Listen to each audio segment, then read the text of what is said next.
सगळ्यांना माझा क्रांतिकारी जय भीम.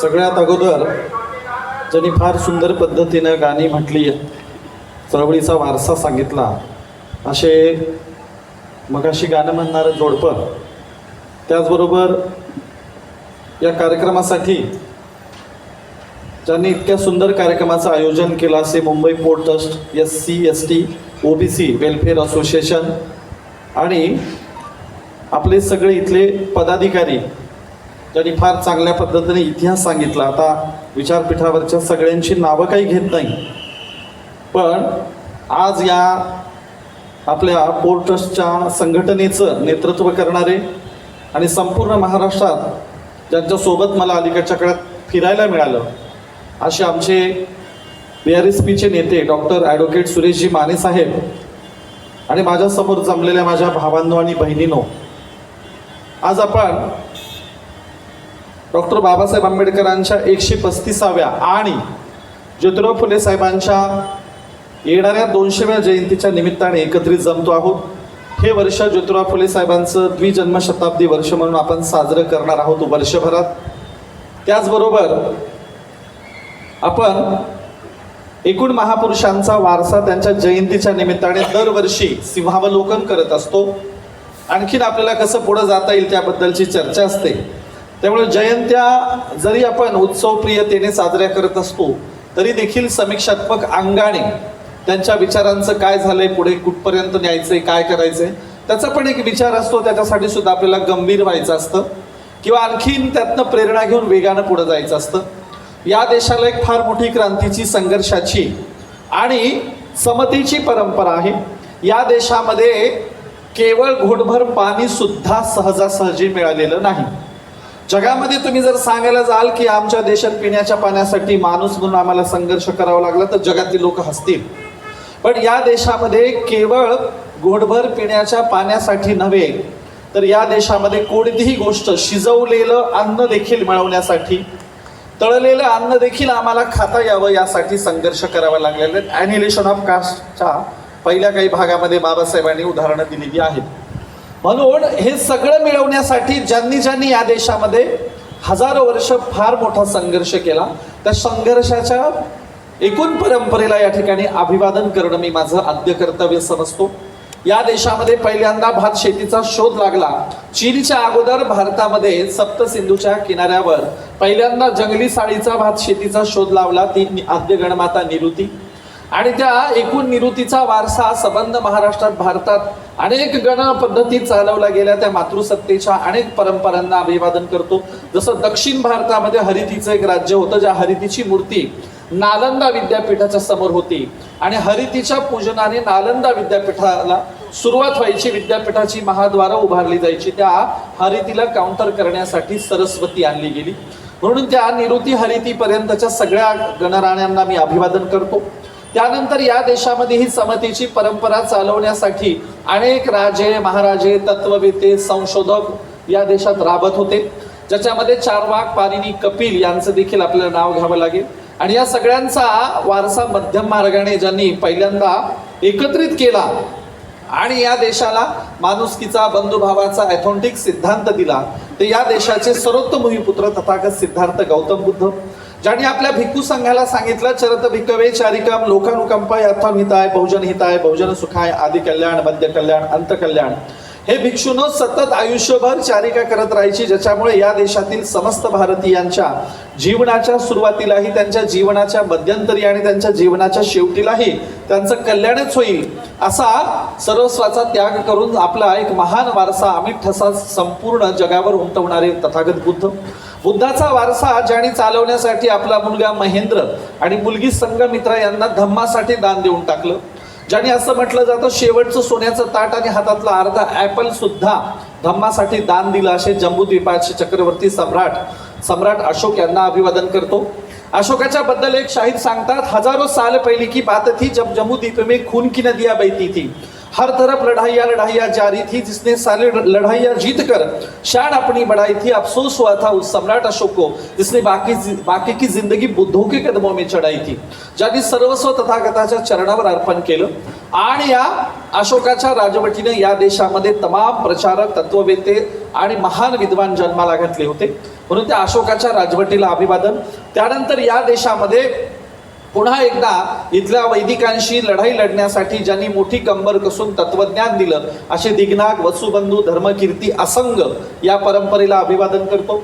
आणि मग एकूण भक्ती चळवळीचा उदय झाला आणि तथागताचा विचार कोणत्या ना कोणत्या मार्गाने जिवंत राहायला पाहिजे असं या देशातल्या संतांना वाटू लागलं। आणि म्हणून नामदेव म्हणाले, बौद्ध अवतारी आम्ही झालो संत, वर्णवया मात नामा म्हणे, आम्ही बुद्धाच्याच विचारांचे संत आहोत आणि बुद्धाचा तथागताचा धम्म पुनर्जीवित करणार आहोत असं सांगणारे नामदेवांच्या समकालीन ज्यांनी कर्नाटक आणि महाराष्ट्राच्या सीमेवर इथल्या शूद्रातिशूद्रांना एकत्रित करून स्वतंत्र लिंगायत धर्माची घोषणा केली, अनुभव मंडपची स्थापना केली आणि सर्वाधिक अस्पृश्य मानलेल्यांना जंगम म्हणून सर्वाधिक वरची पद दिली असे लिंगायत धर्माचे संस्थापक महात्मा बसवंतांच्या आणि नामदेवांच्या समकालीन सर्वज्ञ श्री चक्रधर स्वामींनी याच प्रकारच्या शूद्रातिशूद्रांना, गोरगरीब कष्टकऱ्यांना, अस्पृश्यांना घेऊन पुन्हा परधर्माची, महानुभाव धर्माची घोषणा केली आणि सगळ्यांना पुन्हा एकत्रित आणलं असे चक्रधर स्वामी।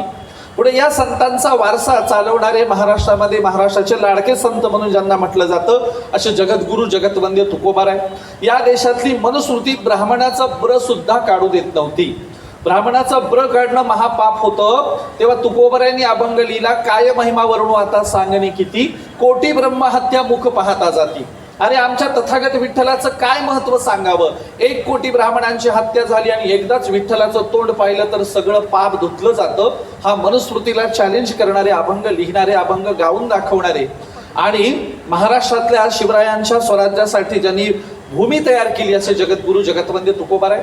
आणि ज्यांनी हा तुकोबारायांचा अभंग खरा करून दाखवला, प्रतापगडाच्या पायथ्याशी कृष्णा भास्कर कुलकर्ण्याची खांडोळी केली आणि शेतकरी कष्टकऱ्यांचं, दीनदुबळ्यांचं, कष्टकऱ्यांचं, रयतेचं राज्य उभं केलं, ज्यांच्याबद्दल ज्योतिराव फुले म्हणाले, आम्हा कुळवाड्यांचा राजा, म्हणून कुळवाडी भूषण बहुजन प्रतिपालक छत्रपती शिवाजी महाराज।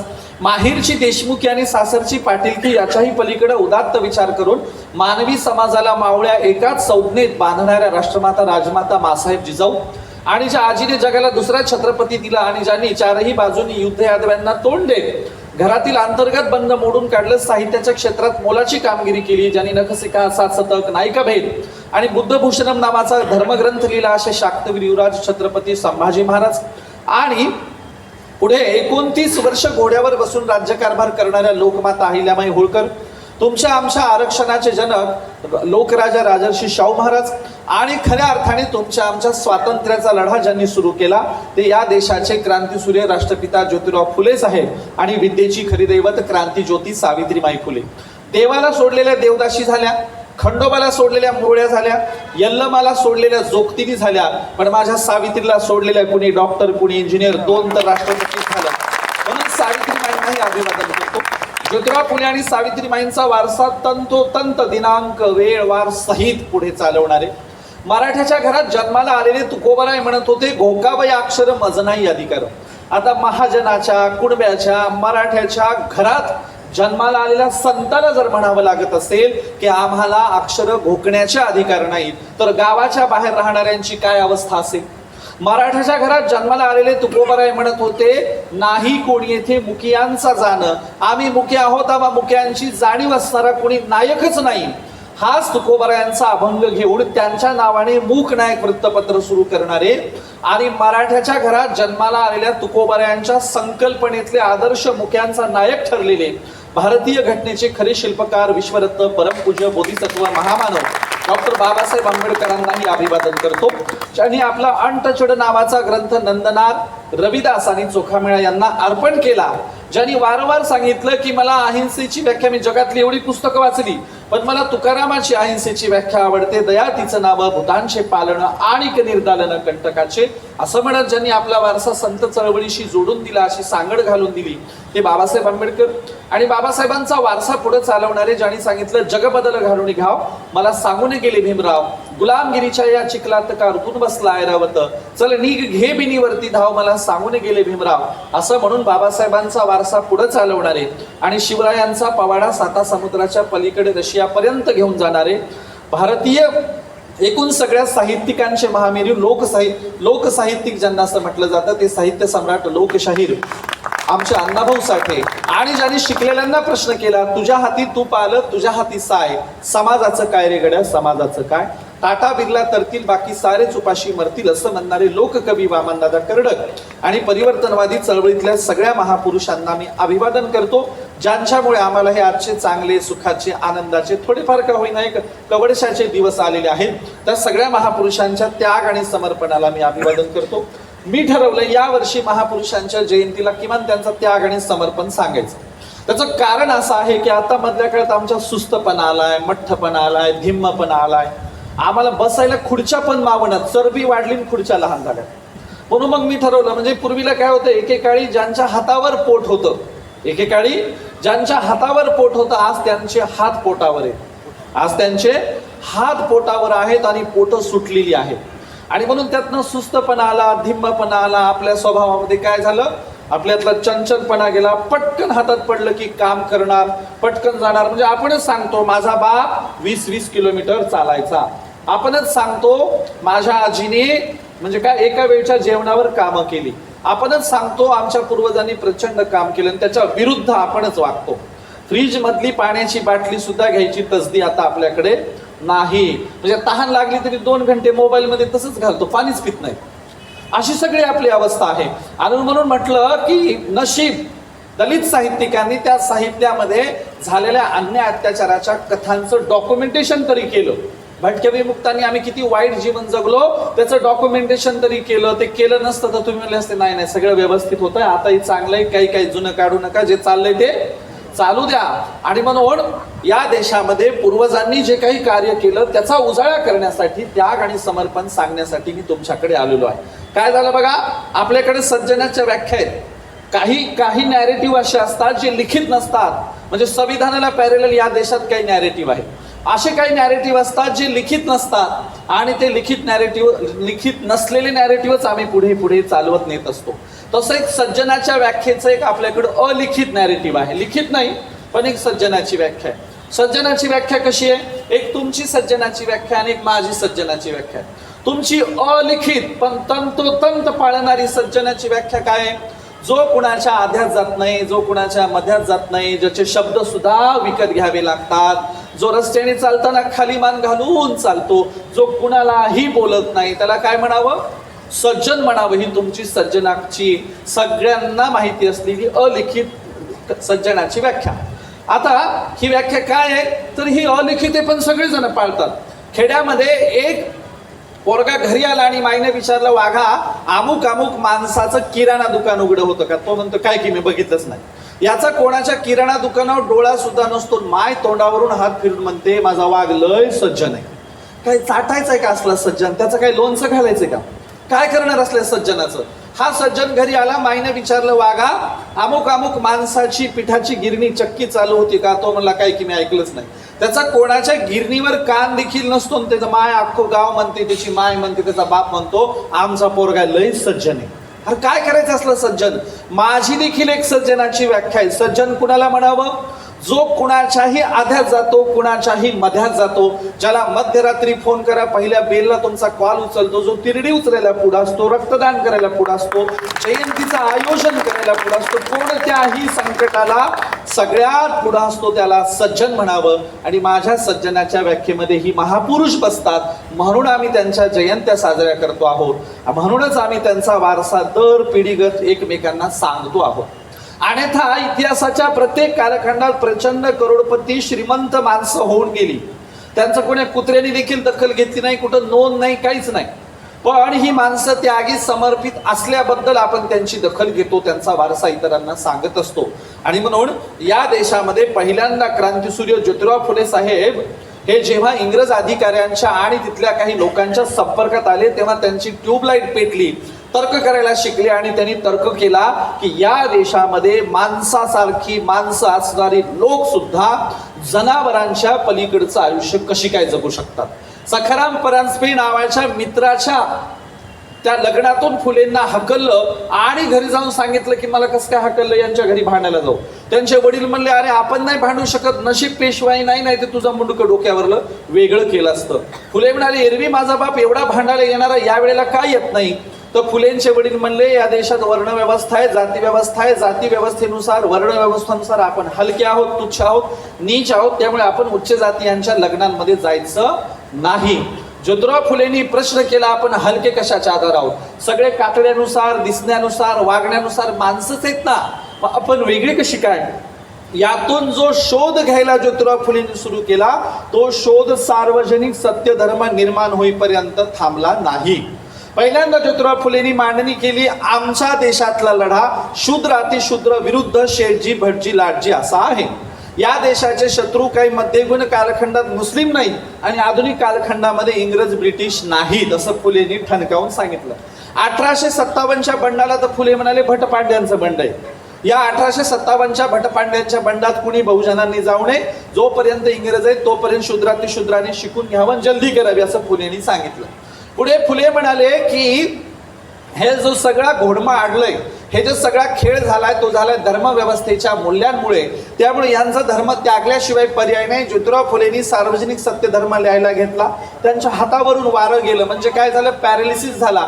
ज्योतिराव फुलेंनी तरी देखील डाव्या हाताने शेवटचा ग्रंथ सार्वजनिक सत्य धर्म लिहिला आणि ब्राह्मणी धर्माशी ब्राह्मणी संस्कृतीशी नाळकट करून टाकली आणि फुलेंनी आपलं कार्य सगळ्यांच्या समोर ठेवलं.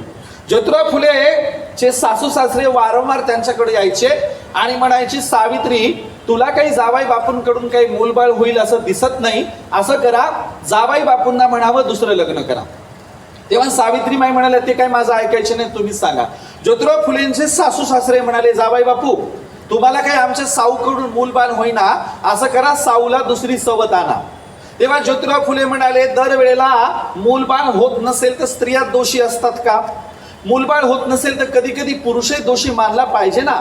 आणि मग साऊला मी सवत आणल्यावर तिलाही जर मूलबाळ झालं नाही तर तुम्ही असं कराल का साऊला दुसरा सवत्या आणाल का, याचं वचन देत असाल तर मी आधी साऊला सवत आणतो, मग तिला मूलबाळ नाही झालं तर साऊला दुसरा सवत्या आणा. सासू सासरे म्हणले जावायच्या काही डोक्याला डोकं लागत नाही, निघून गेले. बऱ्याच दिवसाच्या नंतर ज्योतिराव फुलेंना पुन्हा सावित्रीबाईंनी तगाला लावला, अहो असं काय करता, असं करा ना दुसरं लग्न करा. ज्योतिराव फुले म्हणाले सावित्री दुसरं लग्न कशासाठी करायचं.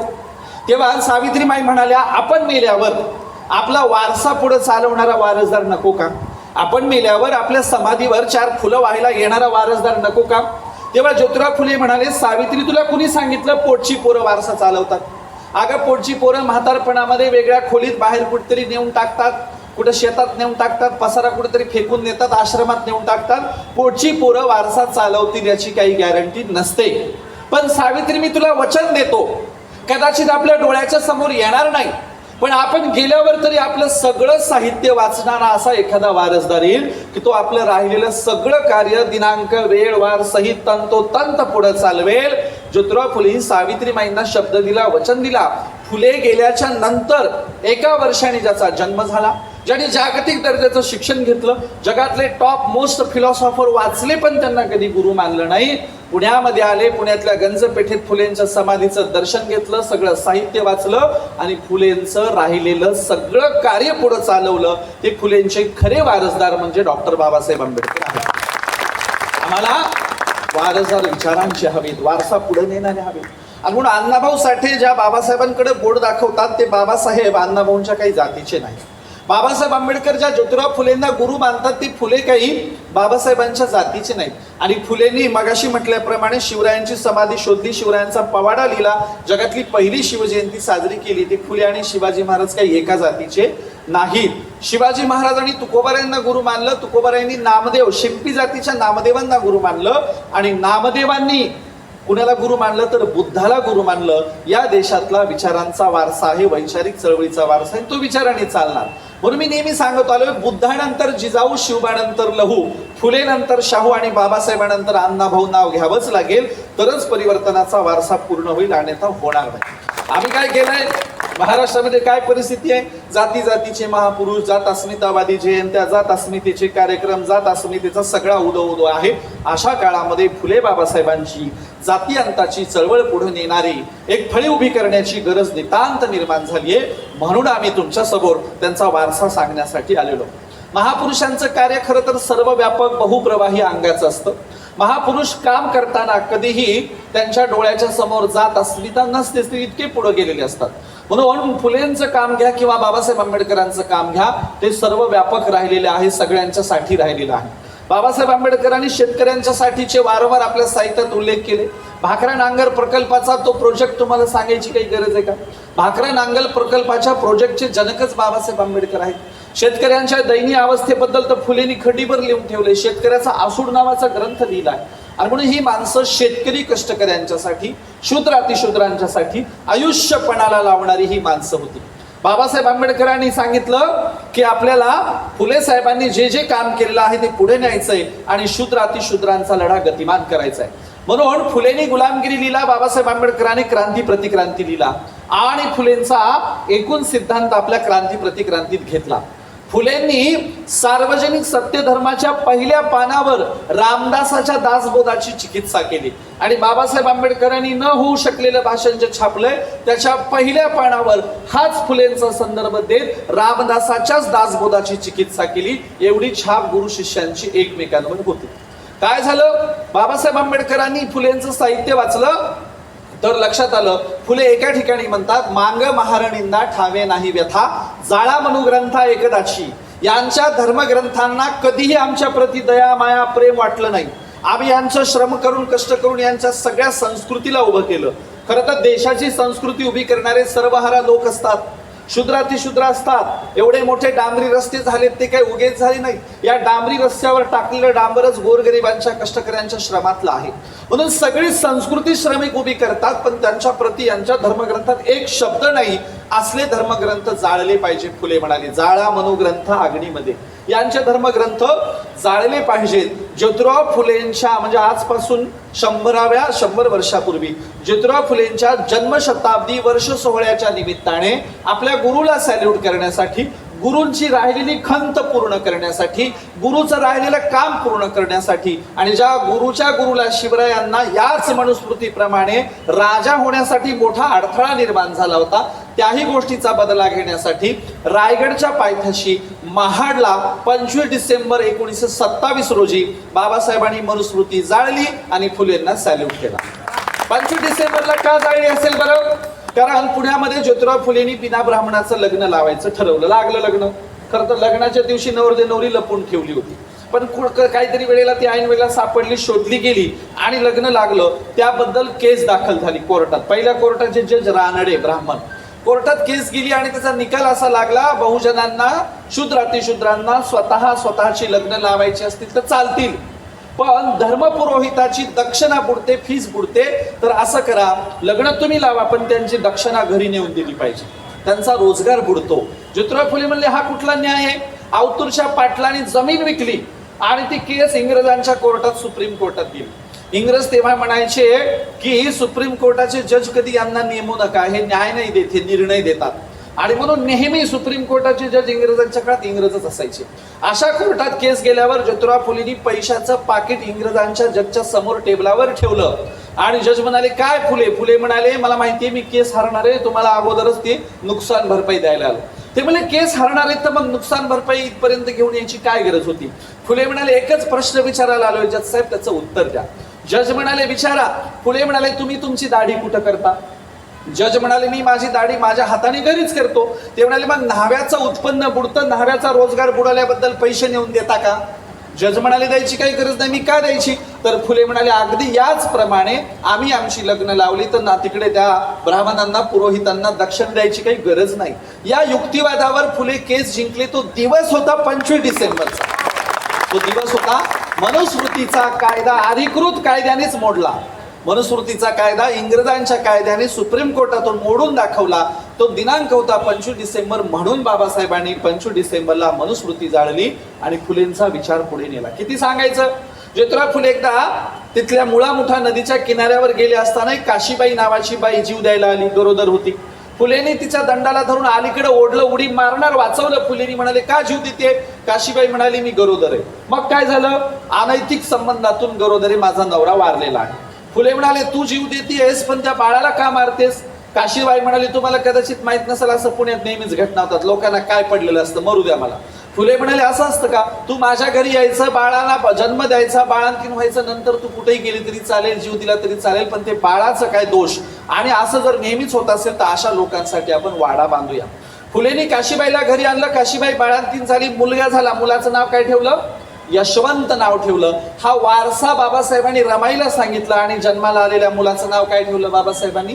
यशवंत ठेवलं. फुलेंच्या मुलाचं नाव, दत्तक पुत्राचं नाव बाबासाहेबांनी आपल्या घरामध्ये आपल्या मुलाला दिलं. मुलगा झाला.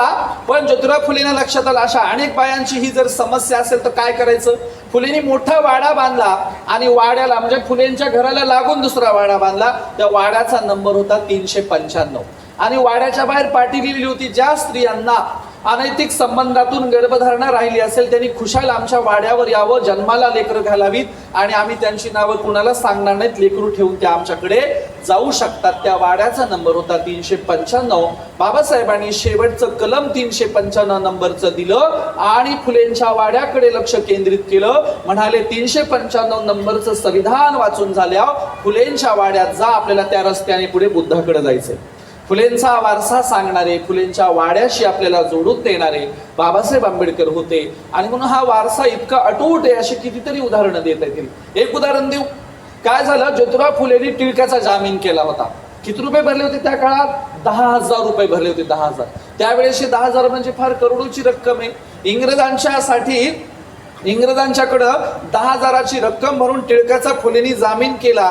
पण टिळक कोणत्या विचारांचे होते सांगायची काही गरज नाही. शाहू महाराजांच्या मुलीच्या लग्नात बॉम्बस्फोट करायचा प्रयत्न टिळकाच्या कार्यकर्त्यांनी, दामू जोशी नावाच्या कार्यकर्त्यांनी केला होता. सत्यशोधकांच्या विरोधात, फुलेंच्या विरोधात, शाहू महाराजांच्या विरोधात हयात घालवली टिळकाने. ज्योतिराव फुले गेले तेव्हा टिळकाचा केसरी चालू होता. टिळकाच्या केसरीमध्ये ज्योतिराव फुले गेल्याची बातमी एका शब्दात सुद्धा टिळकाने छापली नाही. ज्योतिराव फुलेंची बातमी. पुढे फुले गेल्याच्या नंतर टिळकाच्या वृत्तपत्रात बातमी आली नाही, पण टिळकांना सुद्धा कधीतरी जावं लागणार होतं. टिळक गेले.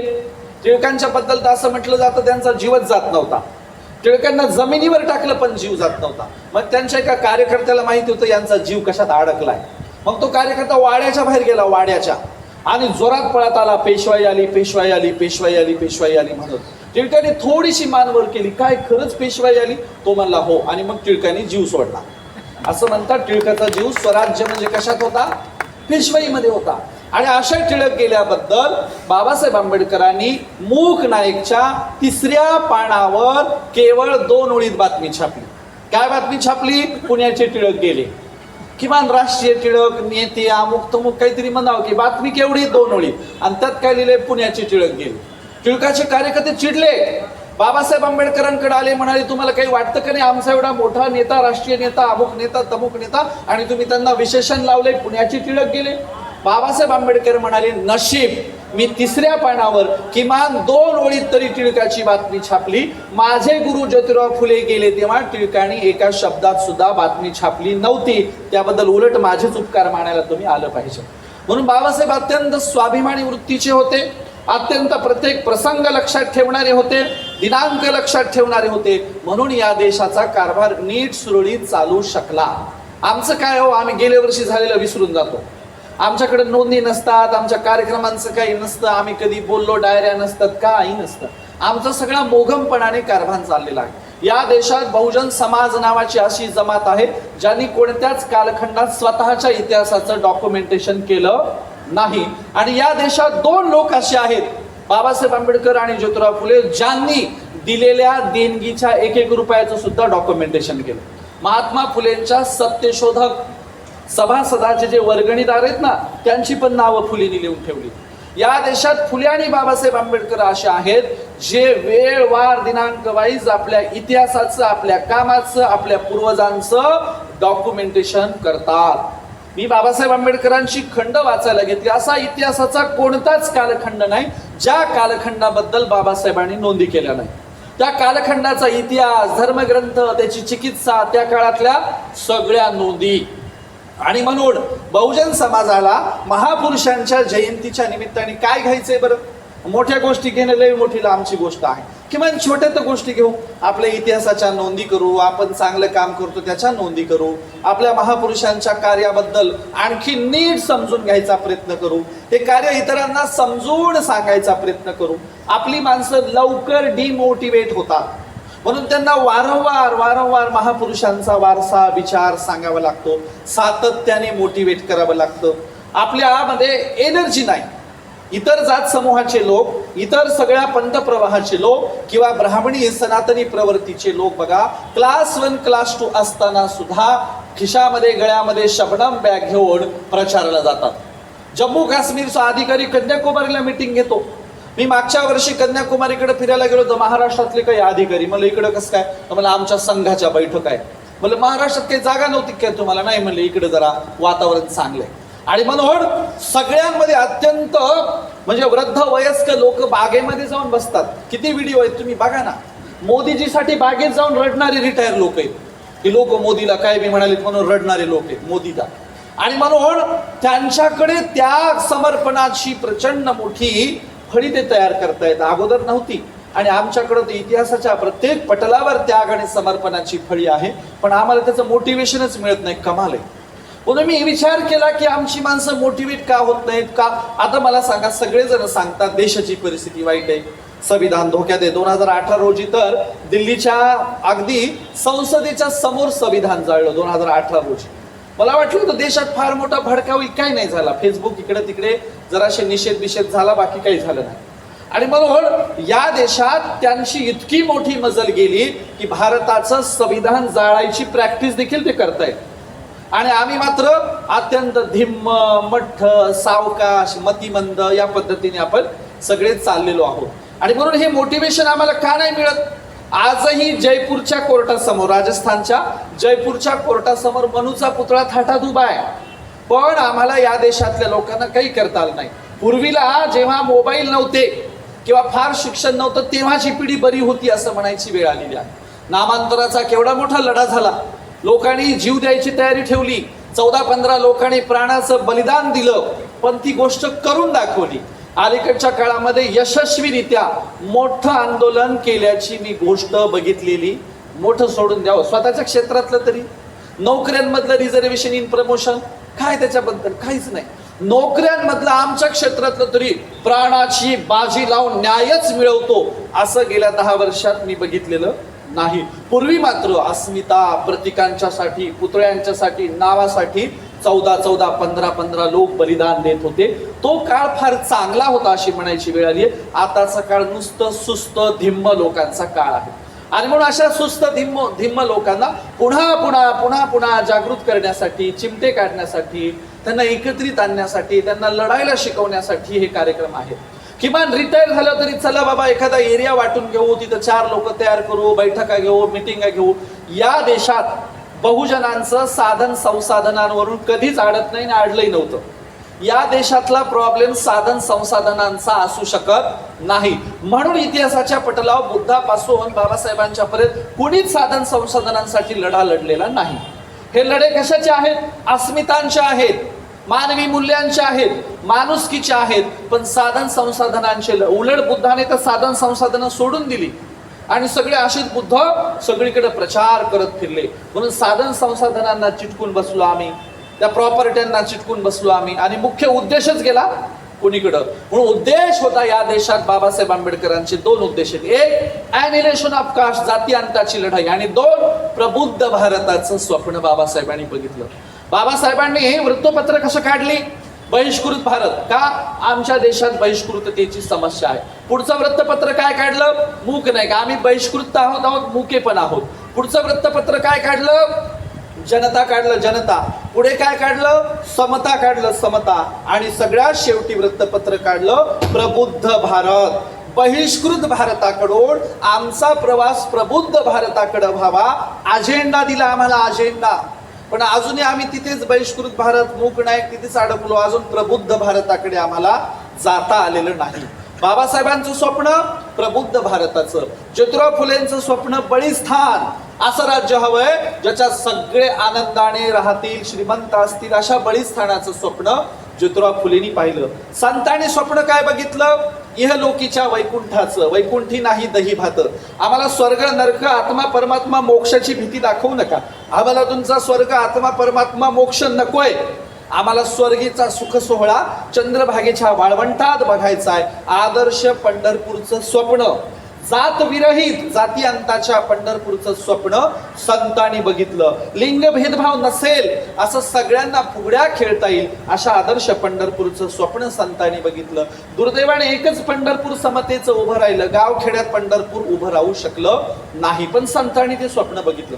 रविदासांनी स्वप्न बघितलं बेगमपुऱ्याचं, जिथे कोणताही गम नसेल असा बेगमपुरा. कुणी शिखांनी स्वप्न बघितलं गुरु गोविंद सिंग गुरु, आणि सगळ्या शिखांनी कोणतं स्वप्न बघितलं आनंदपूरचं. असं गाव असावं जिथे सगळे आनंदी आनंद असेल, अशा आनंदपूरचं स्वप्न संतांनी बघितलं, शिखांनी बघितलं. हे स्वप्न पूर्ण करण्यासाठी आम्हाला पुढे जायचं होतं, पण उलट झालंय. जात अस्मितावा टोकदार झालाय, जाती जातीत भांडणं लागलेली आहेत, वर्ण व्यवस्थेचं सगळं अंमल करायची तयारी झालेली आहे. मनुस्मृतीच्या बाजूने दररोज लिहितात बोलतात. काल परवा शरद पोंक्षे नावाचा माणूस म्हणाला मनुस्मृती न वाचता जाळली होती. ठीक आहे ना, आम्ही असं म्हणू, ग्राह्य धरू की आम्ही न वाचता जाळली. अरे पण गध्यानो, तुमच्या पिढ्यान पिढ्या तुम्ही वाचत होते, ते वाचताना तुमच्यात एकही माणुसकीचा सेन्स नव्हता का की एवढी विकृत मनुस्मृती आम्हीच जाळली पाहिजे? एवढी विकृत मनुस्मृती जाळण्याचा तुमच्यात एकही माणुसकीचा सेन्स नव्हता. तुम्ही किती क्रूर होते, किती नालायक होते, किती बिंडोक होते. तुमच्यामध्ये माणूस म्हणून घेणारा एकही गुण नव्हता, म्हणून तुम्ही मनुस्मृती वाचून सुद्धा जाळली नाही. आमच्या पूर्वजांनी ती वाचली, तिचे पुरावे दिले, आजही आम्ही द्यायला तयार आहोत. मनुस्मृतीच्या विरोधात आम्ही कोणतीही डिबेट ओपनली श्लोकांचे अर्थ देऊन सांगायला तयार आहोत. आमच्या पूर्वजांनी मनुस्मृती जाळून योग्यच केलं. अमानवी, जगाला काळीमा फासणारा ग्रंथ जाळला. पण मनुस्मृतीचे समर्थक आजही जिवंत आहेत, राजरोसपणे मनुस्मृतीच्या बाजूने बोलतात. आणि म्हणून या आमच्या थंड पडलेल्या समाजाला पुन्हा जागृत करण्यासाठी पुन्हा माणसं तयार व्हावीत, प्रशिक्षण शिबिरं व्हावीत, लोकांना इत्थंभूत माहिती द्यावी, राहिलेल्या कामाचे छोटे छोटे अजेंडे द्यावेत, त्यावर पुन्हा आम्ही काम करावं, पुन्हा देश राष्ट्र उभं करावं. त्यासाठी अशा कार्यक्रमांचं आयोजन आहे. हे कार्यक्रम काय गेल्याबरोबर घरी गेलो आनंद वाटावा म्हणून नाही, गेल्याबरोबर अस्वस्थ वाटलं पाहिजे, त्यासाठी हे सगळे कार्यक्रम आहेत. महिलांच्यासाठी सांगतो, त्याग आणि समर्पण काय असतं आम्हाला माहिती आहे.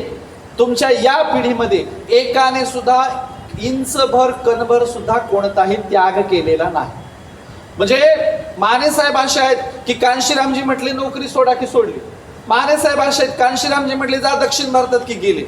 माने साहेबांनी कांशीरामजीच्या सोबत आणि एकूण महापुरुषांच्या विचारधारेसाठी कितीतरी वेळा त्याग केला. चांगल्या उंचीवरच्या पोस्टचा, लक्झरी लाईफचा त्याग केला. त्यागाचं तुमच्या समोर उदाहरण आहे. पण बहुजन समाजात कांशीरामजी आणि माने साहेबांसारखी त्याग करणारी माणसं आता नाहीत. नाहीतर आम्ही कुठल्या कुठे गेलो असतो. आम्ही नाही गिनत तुमच्या ऑफिसमध्ये जर तुम्ही आम्हाला नीट वागवत नसाल. आम्ही नाही गिनत तुम्ही जर आमच्या डोळ्याच्या समोर ऑफिसमध्ये धार्मिक कृत्य करत असाल, संविधानाच्या विरोधी वागत असाल, तर आम्ही तुम्हाला गिनणार नाही. तशी म्हणणारी माणसंच आपल्याकडे नाही. अहो, तिथं जाऊन मोठ्याने महापुरुषांचं अभिवादन घातलं, जय भीम म्हटलं तर ते तोंडात पुटपटतंय. ते जय भीम पण म्हणत नाही मोठ्याने. इतकी सगळी दहशत आहे ब्राह्मणी व्यवस्थेची. आणि म्हणून त्याग समर्पण काय असतो तुम्हाला सांगतो. बाबासाहेब आंबेडकर विदेशातून शिकून आले. इथेच या मुंबईमध्ये इंग्रज अधिकाऱ्यांनी ठरवलं की बाबासाहेबांचं स्वागत समारंभ करावा, सत्कार करावा. ते म्हणाले, मिस्टर आंबेडकर तुम्ही नेहमीच येता, जरा तुमच्या मिसेसला घेऊन या, जोडीनं सत्कार ठेवलाय.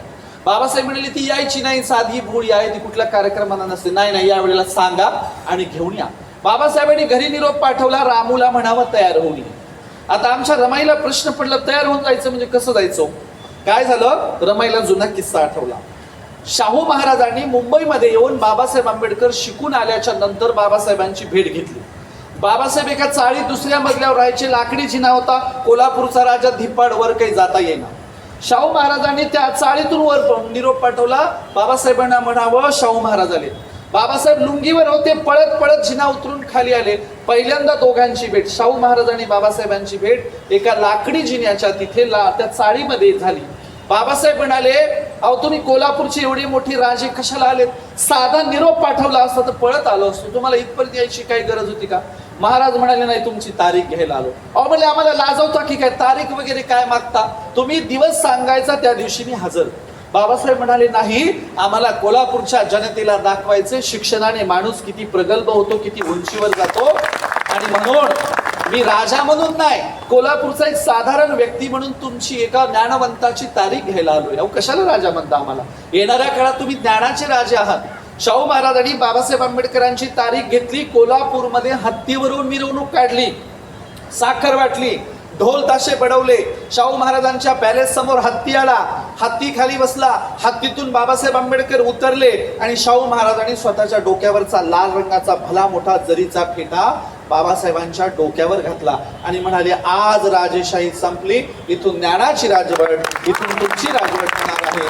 मानगावच्या परिषदेला गेले, जाहीर करून टाकलं, तुम्हाला तुमचा नेता मिळालाय, हाच इथून पुढे देशाचा नेता असेल. आणि म्हणून शाहू महाराजांचा दिलेला फेटा बाबासाहेबांनी माना पानाने घरी नेला, रामूच्या हातात दिला, रमाईने घडी केली आणि तो फेटा लाकडी संदकात ठेवला. रमाईला आठवलं, साहेब म्हणतायत तयार होऊन ये. रमाईने दोरावरच्या सगळ्या दोऱ्यात साड्या काढल्या. कोणती फाटली, कोणतीला ठिगळ लावले, कोणतीला काय पदरच नाही, कोणतीला काय, कोणी काही दांड्या केलेल्या साड्या. दांडी केलेली साडी म्हणजे दोन वेगवेगळ्या रंगाच्या एकत्र शिवलेल्या साड्या. मग आमच्या रमाईला एक चांगली साडी नाही. साहेबांचा तर निरोप आलाय. रमाई गेल्या संदकातला शाहू राजाचा जरीचा फेटा काढला आणि माझ्या बाबासाहेबांची लाज राखण्यासाठी माझी रमाई शाहू महाराजांचा लाल रंगाचा जरीचा फेटा नेसून कार्यक्रमाला गेली. अगोदर रमाई स्टेजवर जाऊन बसल्या. बाबासाहेब गाडीतून उतरले. स्टेजच्या दिशेने जातात तर विचार करतात, अरे माझ्या रामूला मी कधीच एवढा महागडा शालू घेतला नाही. आज माझी रामू कुणाचा बरं शालू नेसून आली? लंडनला गेलो, विदेशात गेलो, इतकं फिरलो, ट्रंकाच्या ट्रंका पुस्तकांनी भरलेल्या आणल्या, पण संसारासाठी काही आणलो नाही. उलट त्याच मायमाऊलीने मला मनी ऑर्डर केली, पैसे पाठवले. लेकरांचे अंत्यविधी झाले. लेकरांच्या अंत्यविधीला झाकायला कोरा कपडा सुद्धा मिळाला नाही. माझ्या रामूने साडीचा पदर फाडून लेकरांचे अंत्यविधी केले. आज माझी रामू कुणाचा बरं शालू नेसून आली?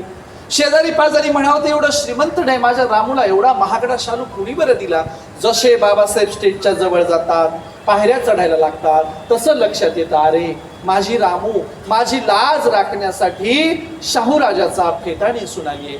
बाबासाहेबांनी ठरवलं, रमाईच्या डोळ्यात डोळे घालून बघायचं नाही. कदाचित तिला स्टेजवर रडू आलं तर?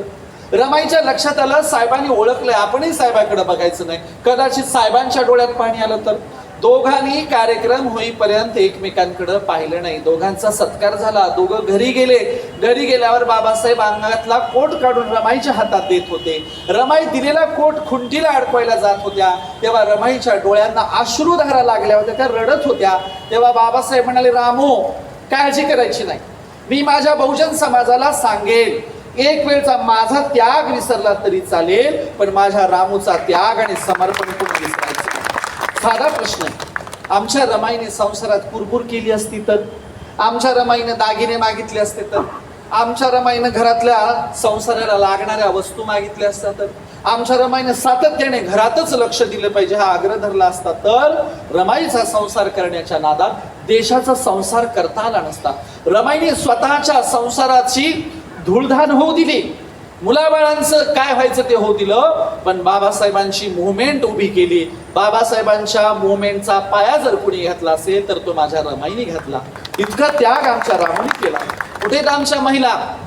मला प्रश्न पडतो, आज घडीला आम्ही लिस्ट काढायला बसलो आणि बाबासाहेब आणि रमाईची चळवळ सांगणाऱ्या देशातल्या नव्हे महाराष्ट्रातल्या 10 महिलांची लिस्ट काढायला मी गेलो. 5-6 महिलांच्या वर नावं येत नाही. तुम्हाला आठवणाऱ्या 10 चांगलं व्याख्यान करणाऱ्या रमाई सांगणाऱ्या 10 महिलांची नावं सांगता येतील का तुम्हाला?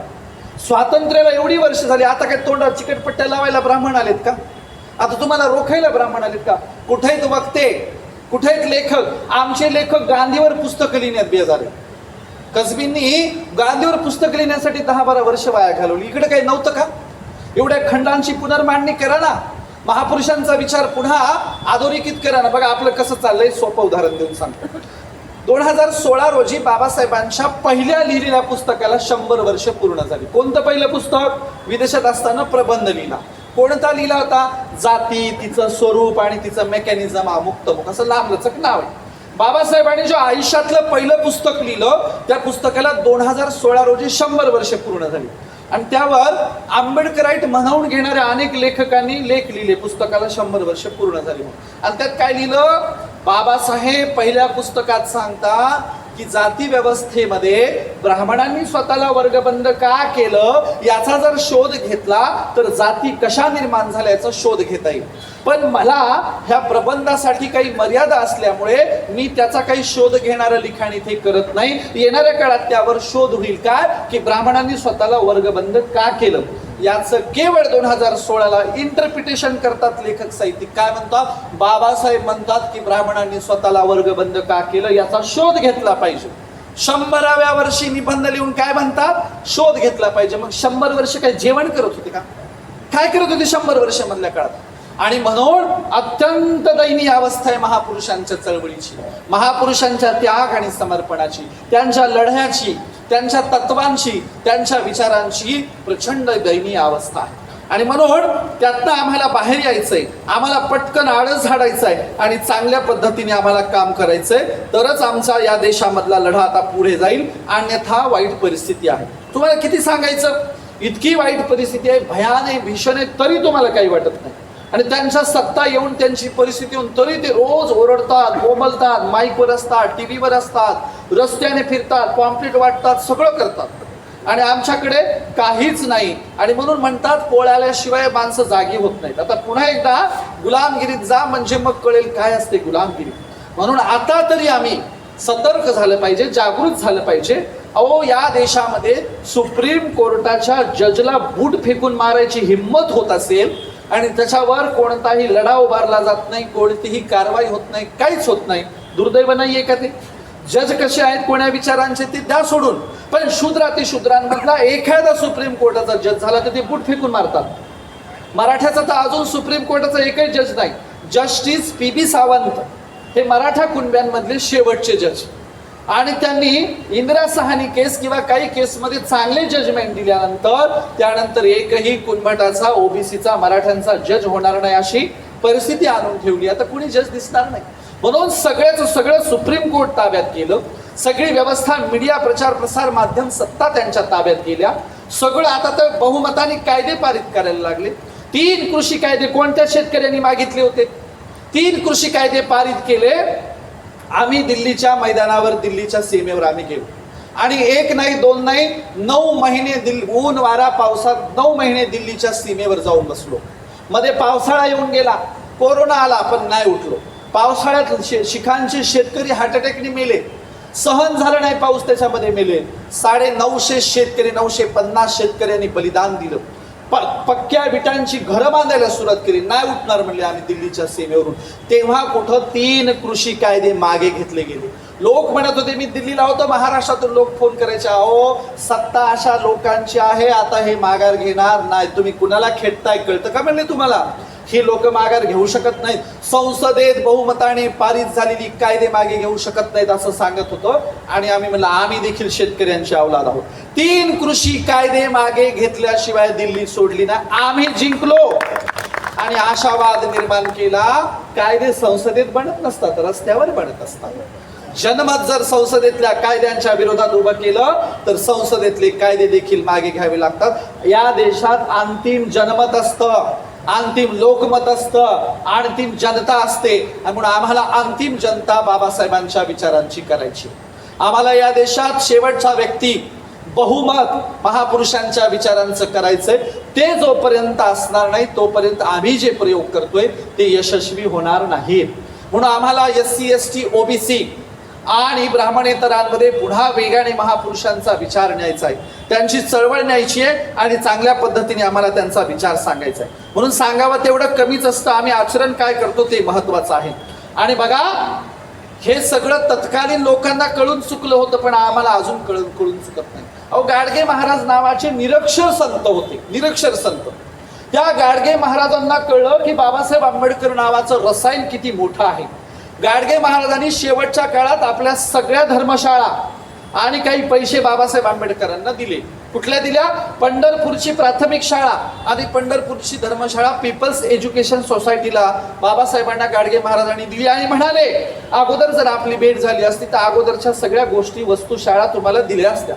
पण उशिरा मला तुमचा वारसा कळला, उशिरा का होईना, पण माझ्या पंढरपूरची धर्मशाळा आणि शाळा तुमच्या विचारांना मी दान देऊन टाकतो. गाडगे महाराज प्रत्येक कीर्तनात म्हणायचे, एक वेळचं जेवणाचं ताट मोडा, पण आपल्या मुलाबाळांना आंबेडकरांसारखं शिकवा. कोण म्हणायचं? गाडगे महाराज. गाडगे महाराजांना कळलं होतं, आम्हाला नाही कळलं. आम्हाला आमच्या मुलांना चळवळीत आणायचं नाही, आम्हाला आमच्या मुलांना पुस्तकं वाचायला द्यायची नाही, आम्हाला आमच्या मुलांना चळवळीपासून दूर ठेवायचं, विदेशात शिकायला पाठवायचं, तिकडंच नोकऱ्या करा म्हणायचं, तिकडंच काशी करा म्हणायचं. त्यांना देशात बोलवायचंच नाही. देश कोणी सांभाळलं? बाकीच्यांनी. आणि म्हणून आमची मुलं जर चळवळीत येत नसतील, 4 पुस्तकं वाचत नसतील तर काय उपयोग आहे? आणि म्हणून त्यांना चळवळीचा वारसा सांगितला पाहिजे, त्यांना पुस्तकं वाचायला दिली पाहिजे. समारोपाकडे जाताना तुम्हाला एकच गोष्ट सांगेल, या देशात इतिहास फक्त आणि फक्त त्याग आणि समर्पणाचा लिहिला जातो, श्रीमंतांचा नाही, तुमच्या प्रॉपर्टीचा नाही, दागदागिन्यांचा बिलकुल नाही. शुद्धोदनाच्या शेतात 1000 सोन्याचे नांगर चालायचे, पण इतिहास शुद्धोदनाचा लिहिला गेला नाही. सर्वस्वाचा त्याग करून अर्ध्या जम्बूद्वीपामध्ये बिना चप्पलचा फिरल्याबद्दल तथागत बुद्धाचा इतिहास लिहिला गेला. याचा असा अर्थ होतो, इतिहास त्याग आणि समर्पणाचा लिहिला जातो, श्रीमंतीचा नाही. सम्राट अशोक जगाचे चक्रवर्ती राजे, पण रस्त्याने जाणाऱ्या साधारण बौद्ध भिक्षूच्या पायावर डोकं टेकवायचे. लोक म्हणायचे, चक्रवर्ती राजे आहात, उंच सिंहासनावर बसता आणि साधे कचऱ्यातून विणलेल्या गोनपाटाच्या द्वारे जीवर घालणाऱ्या साधारण बौद्ध भिक्षूच्या पायावर डोकं का टेकवता? तेव्हा सम्राट अशोक म्हणायचे, इतिहास माझ्या प्रॉपर्टीचा लिहिला जाणार नाही, त्या भिक्षू संघाच्या त्याग आणि समर्पणाला मी अभिवादन करतो, त्यांच्या त्यागाचा इतिहास लिहिला जाईल. तुकोबांचे वडील बोल्लोबा मोरे सावकारांना कर्ज देणारे महाजन होते, पण इतिहास काही बोल्लोबा मोरेंचा लिहिला गेला नाही. कर्जाच्या वह्या पाण्यात बुडून दुष्काळात लोकांना कर्जमुक्त केल्याबद्दल जगद्गुरु जगतवंद्य तुकोबारायांचा इतिहास लिहिला गेला. याचा असा अर्थ होतो, इतिहास त्याग आणि समर्पणाचा लिहिला जातो, इतिहास श्रीमंतांचा बिलकुल नाही. म्हणून कधीतरी तुम्ही तुमच्या गावाकडे गेल्या, गावाकडे टाटा, बाटा, बिर्ला, अंबानी, अदानीचा पुतळा बघितलाय का? नसतो. तालुक्यावर तरी अदानी अंबानीचा पुतळा बघितलाय का? नसतो. एखाद्या मेट्रो सिटीत बिलकुल नसतो. पण अंगावर चिंध्या पांघरून शब्दांचं सोनं वाटणाऱ्या गाडगे महाराजांचे पुतळे जगभरात दिसतील. याचा असा अर्थ होतो, इतिहास त्याग आणि समर्पणाचीच दखल घेतो. इतिहास काही टाटाच्या माईचा, बिर्लाच्या बायकोचा, अदानी अंबानीच्या आजीचा लिहिला जात नाही. इतिहास जिजाऊ अहिल्या फातिमा रमाई भीमाईचा इतिहास लिहिला जातो, इतिहास त्याग आणि समर्पणाचा लिहिला जातो. म्हणून तुम्हाला देशाच्या इतिहासात नाही येत आलं तरी चालेल, महाराष्ट्राच्या इतिहासात नाही येत आलं तरी चालेल, पण किमान इथे काम करता या इतिहासात, या भागाच्या परिसराच्या इतिहासात तरी तुमचं नाव सुवर्ण अक्षरांनी लिहिलं गेलं पाहिजे. कुणीतरी फार चांगले होते, त्यांनी फार चांगलं काम केलं असं किमान 1 पिढी 2 पिढी तरी कुणीतरी म्हणावं. यासाठी चांगलं काम करा. या देशात 2 व्यवस्था आहेत, एक त्यांची एक आमची. या देशात 2 धर्म आहेत, एक त्यांचा एक आमचा. मी फुलेंचा, बाबासाहेबांचा, महापुरुषांचा धर्म सांगतो आणि थांबतो. बघा, ज्ञानेश्वर नावाचे ब्राह्मणाच्या घरात जन्मलेले ज्ञानेश्वर विठ्ठलपंत कुलकर्णी होते. 4 भावंड अक्षरशः उपाशी आहेत. का? त्यांच्या बापाने काहीतरी केलं होतं, त्यांच्या बापाने देहांत प्रायश्चित्ताची शिक्षा घेतली, तरी लहान लेकरांना आळंदीत वाडीत टाकलं. 4 भावंड 4 दिवस उपाशी आहेत. आळंदीत सांगण्यात आलंय, खबरदार जर यांना कोणी जेवायला घालाल तर. ज्ञानेश्वर महाराज दिवस मावळता अगदी रस्त्याने, बोळीच्या छोट्या छोट्या खिंडीच्या रस्त्याने गावात चोरून शिरले आणि खांद्याला झोळी घेतलीये आणि चोरून लपून गल्ली बोळातून जाऊन प्रत्येकाच्या दारात भिक्षा मागतायत. लोक म्हणतात, आम्हाला तंबी दिली, आम्ही तुम्हाला पीठ भिक्षा देऊ शकत नाही. एका म्हातारीला दयामाय आली, डब्बाभर पीठ ज्ञानेश्वरांच्या झोळीत टाकलं. तेवढ्याच पिठाची काहीतरी भाकरी भाजून खातो म्हणून ज्ञानेश्वर निघाले, तेव्हा पुरोहित ब्राह्मण रस्त्यात आडवे आले. भर रस्त्यात ज्ञानेश्वरांना ढकलून दिलं. झोळी ओढून घेतली, झोळी फाडली, झोळीतलं पीठ जमिनीवर टाकलं, पिठावर नाचले आणि सांगितले खबरदार जर परत गावात आलास तर. ज्ञानेश्वरांची झोळी फाडून उपाशी असणाऱ्या लहान भावंडांना सुद्धा अन्न करायला लावणारे, अन्न पाण्याला महाग करायला लावणाऱ्यांचा एक धर्म या देशात आहे. आणि दुसरा, मोठा वाड्याचा दरवाजा बंद आहे आणि एका वाड्याच्या दारावर एक अस्पृश्य पोटाला पाठीला पोट गेलेला बसलाय, वाट बघतोय माय माऊली कधीतरी येईन दरवाजा उघडेल. भला मोठा दरवाजा उघडला आणि दरवाजातून बाहेर कोण आलं तर माझी सावित्री माई. आल्यावर म्हणाले, अरे का बसलास इथं? माई 3 दिवस झालं उपाशी आहे. मग तुला मी जेवायला घालते, घरच्यांची काय अवस्था आहे? ती सुद्धा 3 दिवस झालं उपाशी. मग वेड्या, काहीतरी आणायचंच ना, मी तुला कसं काय देणार? सावित्री माई घरात गेल्या आणि टोपलं भरून जोंधळे आणले, जोंधळे ज्वारी. त्याला म्हटली घे. त्याच्या धोत्राच्या घोळामध्ये धोत्रा टोपलंभर जोंधळे टाकले, घरच्यांना सुद्धा जेव घाल, तू सुद्धा जेव. जोंधळे बांधून गाठोडं बांधून तो निघाला, पण गरिबीतलं फाटकं धोतर, इकडून तिकडून छिद्र पडलेली, त्या छिद्रातून दाणे पडायला लागले. अशी दाण्याची धार लागली, कसा बसा घराकडे चाललाय. समोरून माझे ज्योतिराव फुले येत होते. फुले नेहमी खांद्यावर उपरणं टाकायचे. फुले म्हणाले, अरे येड्या, कोण्या माय माऊलीनं तुला एवढे मोठे जोंधळे दिलेत आणि तुला ते जोंधळे पण नेता येणार, हे घे माझा रुमाल. घरातले टोपलेभर जोंधळे देणारी सावित्री माई आणि जोंधळे सांडू नयेत म्हणून रुमाल देणारे ज्योतिराव फुले होते. हा दुसऱ्यांचं दुःख समजणाऱ्यांचा आमचा धर्म आहे. आमचा कोणी उपाशी मरू नये याची काळजी घेणाऱ्यांचा आमचा धर्म आहे. तुम्हाला विचार करायचा आहे कोणत्या संस्कृतीच्या समर्थनात उभं राहायचंय ते. तुम्हाला विचार करायचा, अहो काय गरज होती एवढ्या प्रचंड मोठ्या 4 ऋतूत राहता येईल अशा महालांचा त्याग करणारा बुद्ध होता. जगाच्या दुःखासाठी स्वतःच्या आयुष्याची धुळधाण करणारा त्यागी आणि समर्पित लोकांचा आमचा धर्म आहे. लोकांना लुबाडणाऱ्यांचा नाही. नालंदा तक्षशिला जाळली, इथे सती प्रथेच्या नावाखाली हजारो स्त्रियांना जाळलं, हा आमचा धर्म असू शकत नाही. पण आमचा मानवतेचा, समतेचा, बंधुभावाचा, एकोप्याचा, शांतीचा, माणुसकीचा धर्म आहे. तो धर्म आम्हाला पुढे न्यायचा आहे. तो धर्म आम्हाला जगाला सांगायचा आहे. सावित्रीमाई ज्योतिरावांचा वारसा आम्हाला सांगायचा आहे आणि त्याच्यासाठी तुम्ही पुन्हा नव्या दमाने उभं राहाल अशी अपेक्षा करतो. जाताना एक निर्लज्जाचा जोक सांगतो आणि आपण थांबूया. मी तो यासाठी नेहमी सांगत असतो की आमची माणसं जरा तरी बदलावीत, काहीतरी फरक पडावा. एक निर्लज्ज होता, मध्यरात्री तिजोरी फोडायला गेला. तिजोरीवर हातोडा मारणार, तोच त्याला एक पाटी दिसली. पाटीवर लिहिलेलं होतं, कृपया तिजोरीवर अवजड वस्तूंचा प्रहार करू नये. तिजोरी मोडली, तुटली, फुटली तर तिचा परत उपयोग व्हायचा नाही. असं करा, बाजूला लाल रंगाचं बटन दिलंय ते दाबा, म्हणजे तिजोरी आपोआप उघडे. हा होता निर्लज्ज. ह्याला वाटलं कशाला मध्यरात्री ठाकाठोकी करायची आणि वाजलं बिजलं तर लोक उठतील म्हणून यांनी बाजूला दिलेलं जे लाल रंगाचं बटन आहे ते दाबलं, टॉय टॉय वाजलं, पोलीसची गाडी आली आणि पकडून घेऊन गेली. आता गप्प बसाव की नाही? पोलीसवाल्यांना म्हणताय माझी लय दिवसाची इच्छा होती, म्हणला पोलीसच्या गाडीत पुढच्या तोंडाला बसायचं. पोलीसवाले म्हणले पकडलं ते गेलो कोणीकडे, पुढच्या तोंडाला बसायला मरमर करायला म्हणले. बस म्हणले बसला. एक पोलीसवाला म्हणला तुला लय दिवस झाला शोधत होतो, आज रंगे हात पकडला, बोल तुझं काय मत आहे? हा म्हणला माझा माणुसकीवरचा विश्वासच उडालाय. म्हणला अहो माणुसकीनं तिजोरी फोडत नाही होतो, बटन दाबलं माणुसकीनं तर पकडून घेऊन चालले, असं कुठं असते का? म्हणला काही माणुसकीच राहिलं नाही. म्हणला हाच निर्लज्ज बाजारात गेला. बाई पेरू विकत होती, जांब. पेरू विकताना तिच्या भोवती गर्दी होती. यानं गर्दीतून हात घातला, एक पेरू घेतला आणि खत निघाला. त्याला वाटलं बाईनं बघितलंच नाही काही. बाईनं गर्दी बाजूला केली, मागून कॉलरला धरला, बाजारात उताना पाडला, असा मारला, बेदम मारला. मारून मारून बाईची चप्पल तुटली. पण ह्या निर्लज्जाने हुकाचू नाही केलं, गप पडून राहिला. तिनं तुटलेली चप्पल फेकून दिली, पेरू विकायच्या जागेवर जाऊन बसली. ह्याच्या भोवती काही लोक जमलेले होते. त्यातला एक जण म्हणला मूर्ख आहेस का रे, 2 रुपयाच्या पेरूसाठी एवढा मार खाल्लास? 2 रुपये दिले असते तर पेरू नसता का आला? हे वरतोंड करून म्हणते मग काय झालं? म्हणला तिची बी चप्पल तुटलीच की. म्हणला मार खाल्ल्याचं गेलं कोणीकडं, चप्पल तुटल्याचा आनंद झाला याला. हाच निर्लज्ज एका जाडजूड बाईच्या घरात गेला. मध्यरात्री तिजोरीचं बटन समजून रेडूचं बटन फिरवलं, रेडूच लागला. जाडजूड बाई उठली आणि चोराला रंगे हात पकडला आणि त्याच्या छातीवर बसली आणि नौकराला म्हणाली जा रे बाबा पोलीसवाल्यांना घेऊन ये. नौकर अंगणात अंधारात काहीतरी शोधायला लागला. बाई म्हणली जा की पटकन. का जाईना? पोलीसवाल्यांना घेऊन ये. नौकर म्हणला बाई साहेब अंधारात की नाही माझी चप्पलच सापडना. चोर खालून म्हणते बाबा माझी घालून जा, पण पटकन जा, हिचं वजन काय सहनच होणार. अरे हिच्यापेक्षा पोलीसवाले बरे, ते छाती तरी बसत नाही आणि तो पोलीसवाल्यांना आणेपर्यंत माझा दम वरी जातो का काय की? मला पटकन जाय म्हणला माझी चप्पल घालून. हाच निर्लज्ज जेलमध्ये गेला. इकडून 4 पोलीसवाले, इकडून 4 पोलीसवाले, छाती पुढं काढून चाललाय.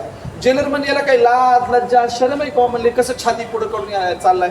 जेलर म्हणले जाबाई बापू पहिल्यांदाच आले वाटतं. हा म्हणला नेहमीच येतो पण मेवण्याची भेट पहिल्यांदाच व्हायली. जाताना जेलर म्हणले इथून गेल्यावर चांगलं वागावं, सांग बरं इथून गेल्यावर कसं वागशील. हा म्हणला बाजारात जाईल. जेलर म्हणले बाजारात जाऊन काय करशील. हा म्हणला बॅटरी विकत घेईल. जेलर म्हणले बॅटरी विकत घेऊन काय करशील. हा म्हणला त्या जाडजूड बाईच्या घरात अंधारात काही दिसलत नाही, बॅटरी घेऊन सिस्टमॅटिक चोरी करणार म्हणला. म्हणजे निर्लज्जाला मारा पुरा काही करा ते बदलतंय का. तसं आमचंय, तू दगड मी दगड उठ साजनी डोळे उघड. हजारो वर्षापासून महापुरुष समजून सांगत आलेत, आम्ही काही बदललो नाही. तुकाराम महाराजांना एकदा लय राग आला. ते म्हणाले किती सांगू तरी ना ऐकती भटकीचे पुढे शेंदवीचे रडतील. एकाच अभंगात 2 वेळा शिव्या दिल्या. ते म्हणले ऐकतच नाही, यांच्यावर रडायची वेळ येणार. म्हणून आता तरी पुढे हाची उपदेश नका करू नाश आयुष्याचा. सकळांच्या पाया माझे दंडवता, आपुलाले चित्त शुद्ध करा. धन्यवाद. जय भीम, जय भारत.